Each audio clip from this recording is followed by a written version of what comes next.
ఓం గం గణాధిపతయే నమః. హాయ్ అండి, అందరికీ నమస్కారం.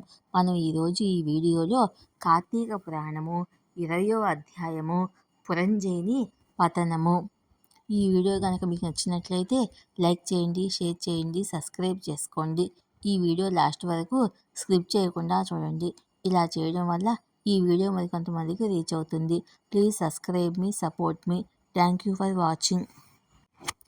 కార్తీక పురాణము 20వ అధ్యాయము పురంజేని పతనము అనే అధ్యయనం గురించి మనం ఇప్పుడు ఈ వీడియోలో తెలుసుకుందాము. ఓ జనక మహారాజా, కార్తీక మాస మహత్యం గురించి అగస్త్యుల వారికి, అత్రి మునీంద్రుల వారికి జరిగిన సంభాషణ వివరిస్తాను, విను. ఒకరోజు అత్రిని అగస్త్యుల వారు కార్తీక మహత్యమును వివరించమని అడుగుచు, ధర్మవేత్తుల్లో శ్రేష్ఠుడా, వాసుదేవాంశ సంభూతుడా, పద్మ శ్రవణమందు కార్తీక మహత్యము తగిన సమయమని చెప్పబడింది. ఆ కార్తీక మహిమ వినగోరుతున్నాను అనగా అత్రి అందుకు అంగీకరించి వివరించడం ప్రారంభించాడు.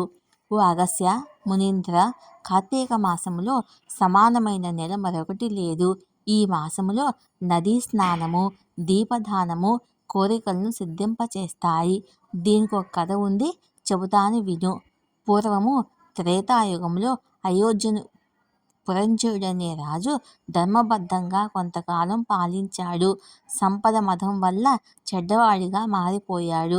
సత్యాన్ని, పరిశుద్ధిని, మణిమాన్యాలు అపహరించేవాడు.